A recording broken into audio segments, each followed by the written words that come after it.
What are some guy secrets girls don't know about? Sometimes we pee on the poo stains in the toilet because we are too lazy to use the scrub. No who complain, but the way I see, we do a fine great work. Sometimes we don't talk to people because we don't want to intimidate them. I might see a girl with a cool shirt on, but I don't want to make her think I'm coming on to her or something. Rather than freak her out that a 6'6" guy thinks she looks good today, I just leave her alone. Especially if we're on an elevator or something where she can't leave if she actually is uncomfortable. If a guy told me that on my way out of the elevator and explained why he didn't say it while we were still in, I definitely think that's adorable. May even want to see him again. You have no idea how much women appreciate it when men understand how complicated and unsafe the world feels for women a lot of the time. They get raped too. Can confirm I was molested by a neighbor's babysitter, 15-year-old female, when I was 7.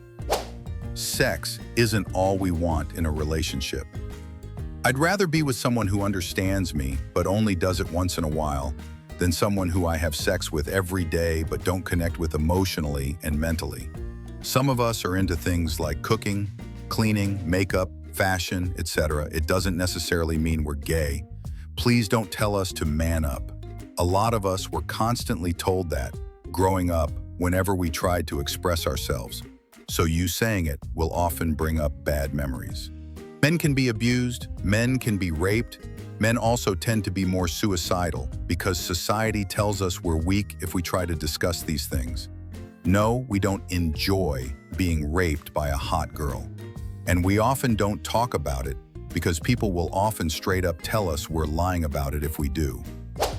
I don't know if other guys feel this too, but I'm always afraid of accidentally making women feel uncomfortable in my presence. For example, when I happen to walk in the same direction as a woman in front of me for a while, and I'm not even interested in women in the first place. Dad served in the Pacific during World War II, a kid from the Bronx. He had never been out of the Bronx in his entire life. Then he got sent to New Guinea. Decades later, as he lay dying in the hospital bed, he told us, as his young friends were being slaughtered by other young men, just before they died, they always cried for their mothers, never for their fathers, always for their mothers. He said, they were just kids being slaughtered by other kids. And then they died in his arms. Their last words were always, where is my mother? Where is my mother? Where is my mother? Never for their fathers. That affected him for his entire life. And Dad lived a long time. He was the lucky one. If you compliment my appearance, I will probably remember forever. I still remember when a girl in college told me I looked nice with my beard when I first grew it out. I've had a beard ever since. In college, I complimented this random guy in line for coffee that he smelled really nice. It wasn't a pickup line or anything.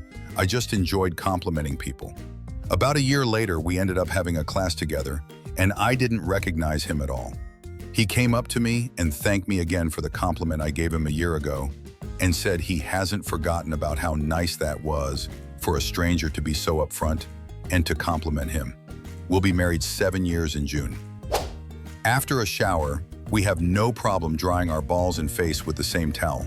Most of the time we try to dry the face first, then the sack. But sometimes we have to go back to the face. We just hope we use an uncontaminated part of the towel. Edit, uncontaminated. My balls are clean after a shower, just, wiping the balls, then wiping my face is just kind of, yeah. As an older man, we don't expect you to look like a supermodel as we age together. Yes, at times I do see you as I did 30 years ago, and every wrinkle and flaw disappears. Yes, there are times I see every wrinkle and flaw, and know how you got every one of them. They are beautiful too. This comment will be buried, but those perfectly round toilets suck. It's super annoying when your junk touches the inside of the toilet bowl. The oval toilets, like in most public toilets, are much better. Your chances of getting what you want out of us are infinitely higher if you tell us directly. I was upset with my SO for not picking up what I thought were clear hints, when he responded frustrated with, I don't understand hints, just tell me what you want, woman. He really helped me communicate better. I don't know why we grow up thinking we can't directly ask for things. When people come crying to us, our first inclination is to fix the problem. Since this is often not possible, lead with something along the lines of, "Can I vent for a minute?" or anything that signals to us this is just a time for active listening rather than a problem-solving session. Otherwise, it's just awkward, "What the fuck is going on here?" in our heads. Simply saying "you need to cry" tells us exactly what we need to do. When we want to be alone, it's not that we don't want to be around you, it's that we don't want to be around anyone for a bit. If we tie down anything in the back of a pickup truck or trailer, it's physically impossible for us not to stand back and say, "That's not going anywhere." This is shockingly accurate. Might even be accompanied by shaking the object a bit and looking at your friend for confirmation that he also saw how much it's not going anywhere. We really do think your hair is good. It looked good before and after you got a haircut. If it looked good curly and it looked good straight. It looked good when you woke up and when you made it. As long as it's shaped like the hair we gave girls on stick figures when we were 5 years old, we think it looks good. The mental struggle we have to go through to not scratch around our groin in a public setting. It'll take 100% of my willpower to not do it. The itching can drive me insane, yet the euphoria from actually scratching it is so good. I often imagine this must be what it's like, scratching a dog's ears. Every guy has, at one point, used their erection to hold up a towel upon exiting the shower with an unwanted erection. Just because we're in the shower for an abnormally long time doesn't mean we're jerking off. Guys like to have long, hot showers too, you know? As a favor, I worked on a girl's car one time and got pretty dirty. Afterwards, she asked me if I wanted to come inside and take a shower. I told her no because I hadn't brought any clean clothes to put on after the shower. She just kind of giggled. Yeah, us guys aren't exactly too bright when it comes to reading between the lines. How many nights have you laid awake replaying this "what if" in your mind? If we have a goofy hobby and you take interest in it, even the slightest, we love it. I'm a big gamer, and my wife, who also games, but not the same ones I play, will often watch what I'm doing, ask about the game, and generally take an interest. Her saying, "Oh, are you looking forward to Anthem?" is really cool, and I appreciate her interest. It'd be so easy for her to pay no attention, and her doing so makes a big difference. When we come home from work, we could use some downtime to do nothing. The car ride home does not count. Give us 20 to 30 minutes without unloading. This may be true for everyone, but having a moment to just be dormant on your couch or in front of the TV lets our body and brain say, "Work is over, and you can put it behind you." We've had sex with you in our head already. Doesn't necessarily mean we're going to try to in real life, but it's been considered.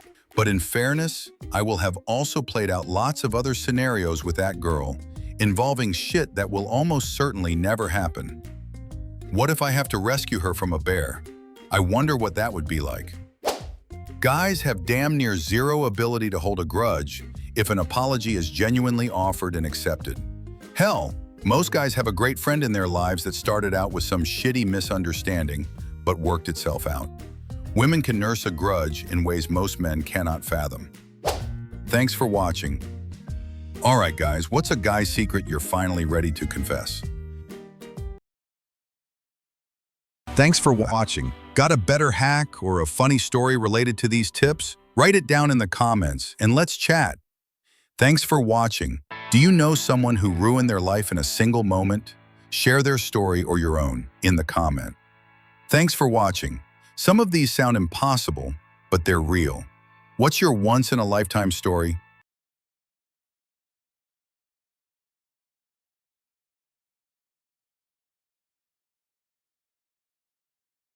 Thanks for watching.